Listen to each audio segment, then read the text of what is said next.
Bismillahirrahmanirrahim. Assalamualaikum warahmatullahi wabarakatuh. Welcome to Al Razi Islamic School online system. This video is of class 9. Hope you all are safe to your homes. Now come to the lecture. Today I am going to give you a description of chapter number 2, Shah Abdul Latif Bhattai, which you all are seeing in your screens. All of you open page number 7, and I also want to tell you one thing. You must read this chapter twice before listening by this video. Okay? Now start. Islam is the religion of peace. God sent the Prophet as a blessing to mankind. He won people's heart by his kind nature and gentle ways. His noble example was followed by many of his followers in all ages, all over the world. It was through the effort of these saintly men that Islam spread far and wide. These holy men were extremely successful in bringing non-Muslims to the fold of Islam. इस chapter में हम बता रहे हैं कि इस्लाम जो है ना वो अमन और सुकून का मज़हब है। अल्लाह ताला ने मोहम्मद सल्लल्लाहु अलैहि वसल्लम को भेजा पूरी दुनिया के लिए, पूरी दुनिया के मुसलमानों के लिए, और उनको हम सब के लिए उनके अखलाक को, उनकी पूरी ज़िंदगी को हमारे लिए अमली नमूना बना के भेजा। उसको फिर हमारे आगे आने वाले लोगों ने फॉलो करा, जो हमारे बुज़ुर्ग बने, कुछ उसमें से सहाबी गुज़रे, ठीक है। और फिर उन लोगों ने क्या करा, इस्लाम को आगे बढ़ाना शुरू करा। गैर मुस्लिम को, हमारे बुज़ुर्गों, जो गैर मुस्लिम बुज़ुर्ग थे उनको इस्लाम के दायरे इस्लाम में लेकर आए। In every part of our country there are shrines of such saints. In Lahore are the shrine of Data Ganj Bakhsh and Mian Mir Sahib. In Pakistan lived and died Baba Farid. In Multan is the shrine of Ghaus Bahul Haq. In Peshawar, in Quetta, and in countless other towns and cities there are tombs of these men of God. In Sindh are the tombs of two great saints, Shah Abdul Latif. इस तरह हमारे मुल्क पर हर मुल्क के countries, हमारी पूरी country के अलग अलग मुख्तलिफ़ जगहों पे लोगों के मकबरे हैं। जैसे कि लाहौर में है दाता गंज बख्श का, मियाँ मीर साहब का, और बाबा फरीद गंज बख्श जो है वो पाकपतन में ही पैदा हुए और वहीं पर उनका मकबरा है, वहीं पर उनका इंतकाल हुआ। और मुल्तान के अंदर गौस बाहुल हक हैं। इसी तरीके से पेशावर है, कोयटा है, और दूसरे हमारे जो शहर हैं और उनके अंदर लोगों के मकबरे हैं जहाँ पे वो लोग रहे, जहाँ पर अपनी सर्विसेज दी और फिर वहीं पर उनका इंतकाल हुआ। इस तरीके से सिंध के अंदर शाह अब्दुल लतीफ़ भटाई एंड कलंदर लाल शहबाज का भी मज़ार है। Next paragraph. The great saint Shah Abdul Latif who is lovingly called Lal Latif by his devotees was born in 11 reign 2 Hijra in a small village called Hala Haveli. कह रहे हैं कि सिंध के अंदर शाह अब्दुल लतीफ़ भटाई जो हैं वो बहुत ज़्यादा अपनी अक़ीदत की वजह से लाल लतीफ़ के नाम से मशहूर हुए, और वो 1102 हिजरी में हाला हवेली के छोटे से गांव में पैदा हुए। और जिस वक्त वो पैदा हुए तो वहाँ पे एज अ किंग कौन था, औरंगज़ेब का वहाँ पे बादशाहत थी। शाह अब्दुल लतीफ़ के जो एंसेस्टर्स थे, जो आबा अजदाद थे, पहले उन्होंने वहाँ से माइग्रेशन करके वो सिंध आए थे, ठीक है ना। पहले वो कहीं और थे मगर वो माइग्रेशन करके कहाँ आए, सिंध आए।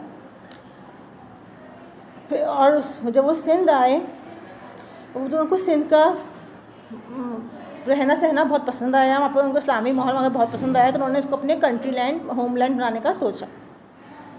मगर उस जगह पर उनको वहाँ पे लोग नहीं जानते थे। मगर फिर वक्तन जैसे वक्त गुजरता रहा तो इनकी नस्लों में जो उनके लाल लतीफ़ शाह लतीफ़ साहब के जो आबा अजदाद आए थे, तो उनके एंसेस्टर्स जो आए थे वहाँ पे, तो उनके नस्लों में सैयद हबीब शाह के यहाँ शाह अब्दुल लतीफ़ भटाई की पैदाइश हुई, ठीक है। फिर नेक्स्ट पैरा में देखिए, आप लोग को यहाँ पे ना वीडियो में श्राइन भी नज़र आ रहा होगा ना, ठीक है। अब हम लोग now turn to the next page, this page number 9। Later on of their descendants Sayyid Habib Shah Latif had a very sensitive mind.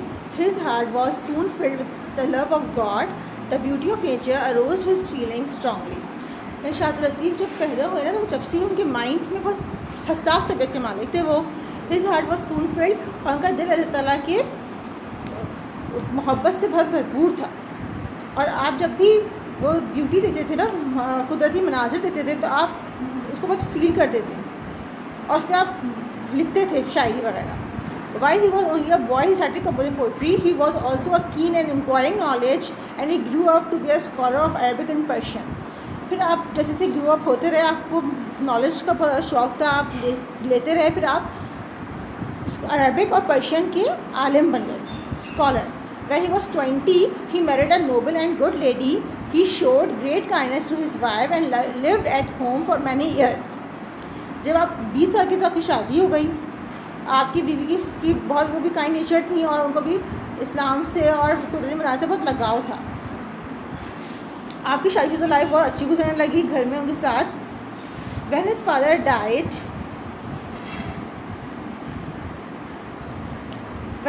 died, next para, Shah Latif left his home and went to live on a mound at some distance from his village. A mound of sand is called Bhit in Sindh. जब उनके father का इंतकाल हो गया, आपको पता है हमारे किसी करीबी का कोई ऐसा हादसा हो जाता है, इंतकाल वगैरह हो जाता है, तो हमारी तबीयत बहुत बेचैनी आ जाती है।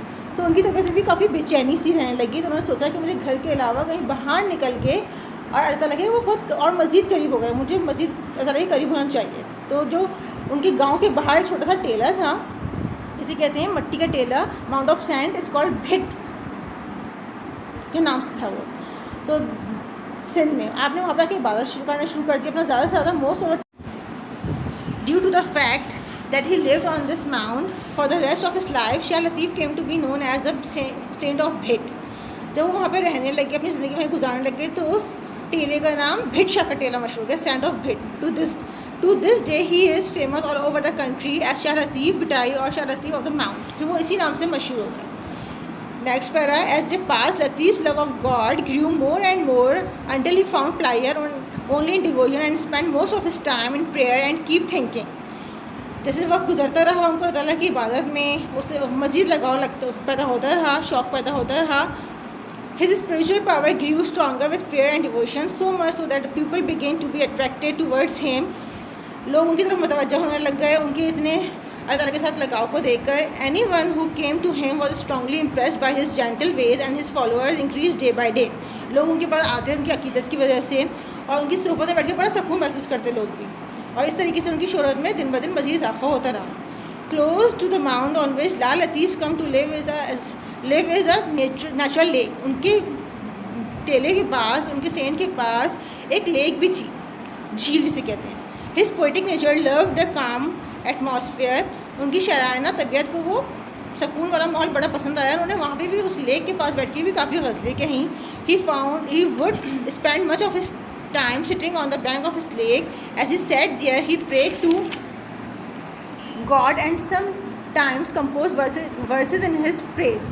वहाँ पे बैठ के भी उन्होंने बहुत इबादत करी और लेक के ऊपर और वहाँ के कुदरती मनाज़िर के ऊपर उन्होंने काफ़ी गज़लें कहीं।